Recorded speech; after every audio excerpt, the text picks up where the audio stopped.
Sero survey जब भी ये महामारी जो फैली हुई है ये इसलिए करवाया जाता है कि हमें पता लग सके कि कितने % लोगों में एंटीबॉडी डेवलप हो चुकी है। और जो हमने पहला 20 अगस्त को कराया था उसमें 8.7% आया था रिजल्ट इसका, जिनमें एंटीबॉडी डेवलप हुई थी। और जो हमने अब करवाया अक्टूबर में, इसमें 14.8% जो है इसका रिजल्ट आया जो एंटीबॉडी डेवलप हुई है। अगर इसको हम रूरल और अर्बन के उसमें देखें तो 11.4% रूरल एरियाज़ में ये पॉपुलेशन एंटीबॉडी जिनमें डेवलप हुई है, और अर्बन में 19.8% डेवलप हुई है। अगर हम अर्बन एरियाज़ में फर्स्ट, सेकंड, थर्ड सिटी देखें तो फरीदाबाद, यमुनानगर और पानीपत, ये फर्स्ट, सेकंड और थर्ड। फरीदाबाद में 40.2%, यमुनानगर में 37.1% और पानीपत में 36.3% इसका पॉजिटिव आया है। अगर हम सबसे ज़्यादा हाई सीरो पॉजिटिविटी डिस्ट्रिक्ट्स देखें तो उसमें फरीदाबाद में 31.2%, यमुनानगर में 28.6% और जींद में 26.6% आया, हाईएस्ट अगर हम देखें ऊपर।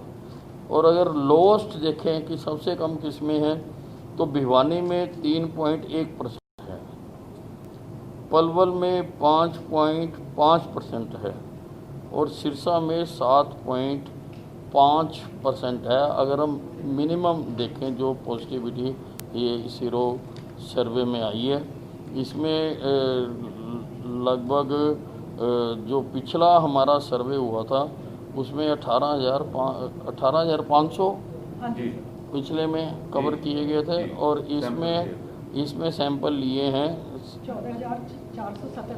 14,477 जो है इसका वो आया है। ये सीरो सर्वे से हमें स्टडी करने का पता लगता है कि अभी हमको कितना और आगे जाना है, क्योंकि जो कोरोना के खिलाफ लड़ाई है वो सतत जारी है।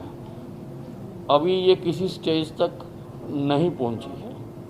अभी हमारे डॉक्टर्स ने, I want to salute them, कि जिन्होंने बिना इसकी कोई डेफिनेट या स्पेसिफिक मेडिसिन होते हुए भी ट्रेडिशनल मेडिसिन से इसको कंट्रोल में रखा है। और हमारा जो रिकवरी रेट है वो 90.54% है हमारा जो रेट है।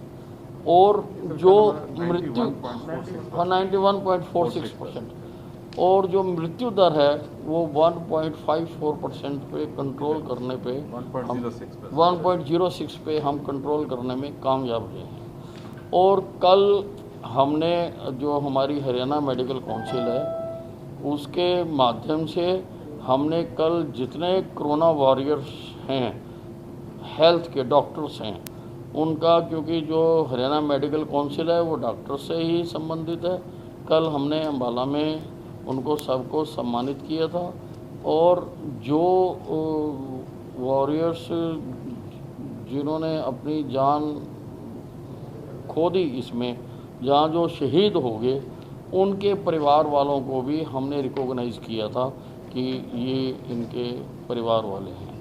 जो डॉक्टर्स कम्युनिटी है दे हैव डन वेल, लेकिन अब हम उनसे ये अपेक्षा करते हैं कि मृत्यु दर को वो और नीचे लाने का प्रयास करें, कि मृत्यु दर और नीचे आनी चाहिए। और इसका जो सारा स्टडी है वो भी इसमें की जाए कि ये जो वायरस है, क्योंकि ये बहुत ही धोखेबाज और बेईमान वायरस है, इसकी कोई हमारे पास स्टडी नहीं है। हमारे पास इसका कोई पुराना इतिहास नहीं है। हमको ये मालूम नहीं है कि ये गर्मी में बढ़ता है या घटता है, सर्दी में बढ़ता है या घटता है, साल के किन महीनों में ये ज़्यादा होता है या किन में कम होता है। जैसे बाकी बुखार हैं उनकी हमारे पास स्टडी है, जो बाकी जितने भी वायरस हैं, लेकिन इसके बारे में अभी हमारे पास कोई ज्ञान नहीं है। तो इसलिए ये ज्ञान भी हमें डॉक्टर कम्युनिटी ही देगी। डॉक्टर्स को ही सबको मैंने कहा है कि आप इसका पूरा स्टडी करें। और जैसा कि मैंने शुरू में भी एक बार बताया था कि हमने अपने जो मेडिकल जो मेरा डिपार्टमेंट है उसमें हमने एक टीम गठित की है कि इसका सारा इतिहास वो स्टडी करेंगे और उसको रिकॉर्ड करेंगे कि किन किन परिस्थितियों से होकर हम गुजरे, क्या क्या हमने प्रयोग किए, कौन कौन से प्रयोग कामयाब रहे, कौन कौन से प्रयोग ठीक नहीं रहे, ताकि आइंदा कभी भी अगर मानव जाति पर इस प्रकार का प्रहार होता है किसी बीमारी के माध्यम से, तो ये स्टडी उस वक़्त आने वाली पीढ़ियों के लिए ये उस वक़्त एक बहुत आई ओपनर होगा, देखने के लिए होगा। हमें इससे बहुत लाभ होगा कि इस सन में 2020 में ये बीमारी आई थी और ये प्रक्रियाएं अपनाई गई थी।